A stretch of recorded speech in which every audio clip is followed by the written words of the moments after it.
Enfim, acho que a gente pode ir para o último tema aqui, que a gente, né, já está esgotando o nosso tempo, mas a gente ia trazer, como a gente falou, né, trazer de volta o assunto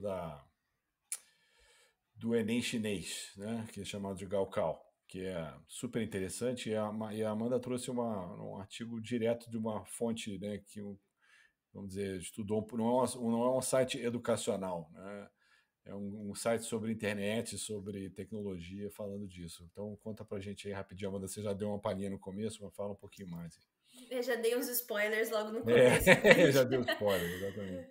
mas para dizer exatamente que o Galcal, né, como a gente comentou no vídeo da semana passada, quem se interessou e deu uma olhadinha viu que é a prova mais importante, né, da China. É a prova mais concorrida, é a prova mais, sim, que deixa as crianças mais nervosas possível.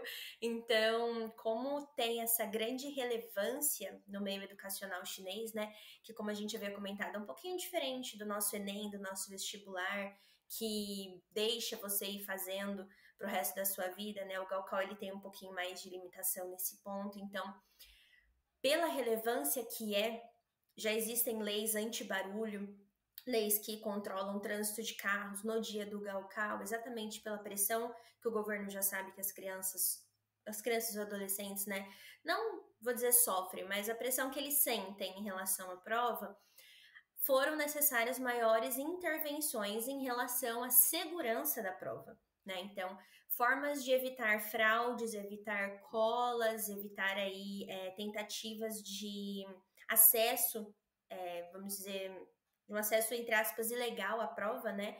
Na tentativa realmente de colar, é exatamente o contato entre o governo chinês com as empresas responsáveis por fornecer e disponibilizar ferramentas de IA, seja de forma gratuita, seja de forma paga. Então, empresas como a Tencent, a ByteDance e a Moonshot AI são as principais empresas que o governo buscou contato para que elas desativassem temporariamente algumas das suas funcionalidades. É isso que eu ia falar, Então, não é tudo, né? Desabilita isso. parte das funcionalidades, assim.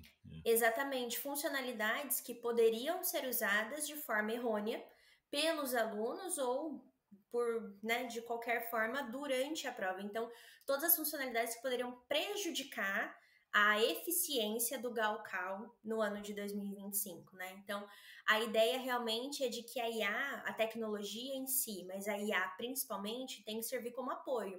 É o que a gente fala aqui constantemente.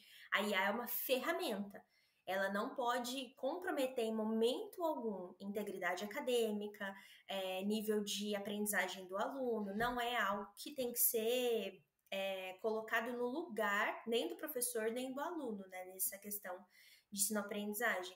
Então, as escolas em Pequim, elas têm essa preocupação extremamente grande em relação ao uso da IA. Então, a ideia deles é realmente ampliar o ensino da inteligência artificial, então realmente trazer esse direcionamento, né, que a gente É, estava falando para as é. crianças e para os adolescentes sobre a IA, enquanto a gente tem um governo ali trabalhando para realmente ter medidas de punição contra fraudes, contra tentativas de cola, contra o uso errado da inteligência artificial, né? Então a gente tem aí um bom exemplo, na minha opinião, de como a IA está funcionando nas escolas e como o governo está se posicionando não contra ela, mas contra o mal que ela pode fazer. E como ele fala aqui, né? Apesar de, como você falou, de todo esse incentivo, o fato é que isso prova que ainda não tem uma solução em larga escala para prever fraude que não seja desligar completamente todas as funcionalidades, ou eles não querem arriscar. Então, enfim, a gente trabalha com isso aqui no dia a dia, né, com os nossos parceiros da Learnbase, que tem ferramentas de prova para bloquear o computador, para abrir a câmera, abrir o microfone, que chegam muito, muito longe, vão muito longe no sentido de minimizar e coibir, né? Então, eu acho que 100% nunca existirá, mas eu acho que chega muito perto disso. Então, se a própria China, né, que é talvez um dos poucos países que consegue fazer isso, apela para esse tipo de coisa, provavelmente é algo que o mundo inteiro tem que prestar atenção.